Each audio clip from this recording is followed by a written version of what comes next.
Hey everyone, Justin from Adventures Away, and welcome back to the channel. If you're thinking about booking your first MSC Cruises vacation, or maybe you've only sailed with Royal Caribbean and you're wondering how MSC compares, this video is for you. Today I'm sharing 10 things you should know before sailing on MSC Cruises. Now, I've sailed both cruise lines, and while there are definitely similarities, there are also some important differences that can catch first-time MSC cruisers by surprise. None of these things are necessarily bad. In fact, some of them might even become your favorite part of the experience, but knowing what to expect ahead of time can help you have a much better vacation. So if you're planning an MSC cruise anytime soon, stick around because these tips could save you from a few surprises once you're on board. One of the biggest things to know before sailing MSC is that MSC has a much more international atmosphere than Royal Caribbean.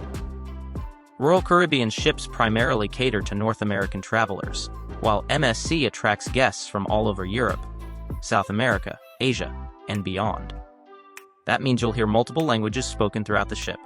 Announcements are often repeated in several languages, and you'll experience a much more international vacation. Personally, I actually enjoyed this, because it made the cruise feel unique and different from anything I'd experienced before. However, if you're expecting the atmosphere to feel exactly like Royal Caribbean, you'll notice the difference almost immediately. The second thing to know is that MSC ships are absolutely beautiful. If there's one thing MSC does incredibly well, it's ship design.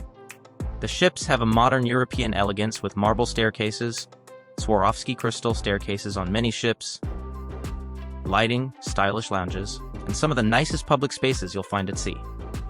Walking around an MSC ship almost feels like walking through a luxury hotel. Compared to Royal Caribbean, whose ships tend to focus more on attractions and activities, MSC puts a tremendous amount of effort into creating elegant spaces where guests can relax. If you enjoy simply wandering around and admiring the ship itself, MSC really shines in this category. Number 3 is one that surprises many first-time guests. The food is a little different than what you'll find on Royal Caribbean. This isn't necessarily better or worse, it simply reflects MSC's European roots. You'll find more Mediterranean-inspired dishes, different pasta selections, fresh seafood options, and breads that are absolutely outstanding. One area where I think MSC has a clear advantage is the pizza. In my opinion, MSC serves some of the best pizza at sea, and I actually preferred it over Royal Caribbean Sorrento's pizza. It's freshly made, has a great crust, and became one of my favorite quick meals during the cruise. On the other hand, I generally found Royal Caribbean's overall dining experience to be a little more consistent, especially in the main dining room. So while you'll probably discover some foods you absolutely love on MSC, don't expect the menus to feel exactly like Royal Caribbean's. The fourth thing you should know is that MSC is often one of the best values in cruising. When comparing similar itineraries, MSC frequently comes in hundreds of dollars less than Royal Caribbean. That lower price doesn't necessarily mean you're getting an inferior vacation. Instead, MSC simply has a different business model. If you're traveling with a family or you're trying to cruise on a budget without sacrificing a newer ship, MSC offers incredible value. In fact, many of their ships are among the newest and most modern sailing today. Just remember that lower fares sometimes mean certain extras aren't included. So always compare drink packages, Wi-Fi, gratuities, and specialty dining before deciding which cruise offers the better overall value. Number 5 is something that catches many Royal Caribbean cruisers off guard. The entertainment has a different style. Royal Caribbean is known for Broadway productions, diving shows, ice skating performances, and elaborate entertainment. MSC tends to offer more traditional cruise entertainment with singing, dancing, acrobatics, and visually impressive productions. While the performers are talented, I personally found Royal Caribbean's shows to be more engaging overall. That's not to say MSC's entertainment is bad, it just has a different feel. If entertainment is one of the main reasons you cruise, this is definitely something to keep in mind. The sixth thing to know is that MSC's service style feels different from Royal Caribbean. On Royal Caribbean, I often noticed crew members constantly greeting guests, checking in, and interacting throughout the day. MSC's service, in my experience, felt a less outgoing but still professional and efficient. It's more of a European hospitality style, where the crew is there whenever you need them, but they may not be quite as conversational or constantly checking in. We had several crew members who were fantastic, but we also experienced a little more inconsistency compared to Royal Caribbean. Knowing this ahead of time helps set realistic expectations. Number 7 is one of my favorite things about MSC, and that's the amount of space available throughout the ship. Even on sea days, I rarely felt like I was fighting huge crowds to find somewhere to sit and relax.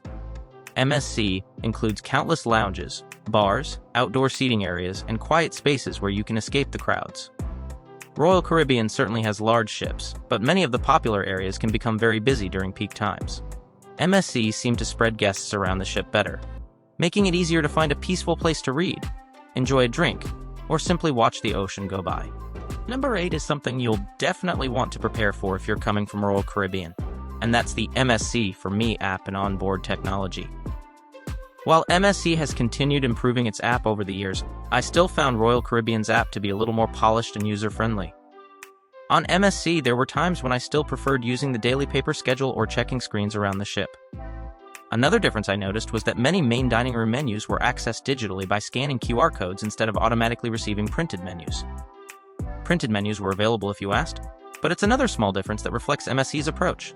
Number 9 is that MSC's private island, Ocean Cay Marine Reserve, offers a completely different experience than Royal Caribbean's perfect day at Coco Cay. If you visited Coco Cay, you know it's packed with giant water slides, a massive water park, huge pools, and endless attractions. Ocean Cay takes almost the opposite approach. It focuses much more on beautiful beaches, crystal clear water, snorkeling, relaxing, and enjoying nature.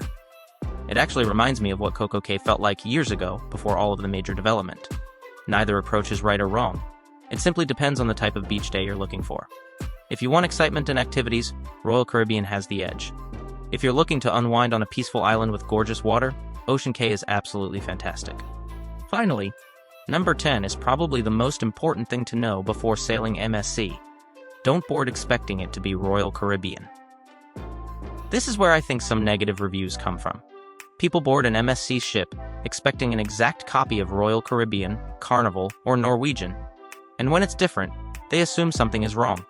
The reality is MSC has its own identity. It's a European cruise line offering a unique cruise experience with beautiful ships, excellent value, outstanding pizza, relaxing public spaces, and an international atmosphere that's unlike anything else sailing from North America.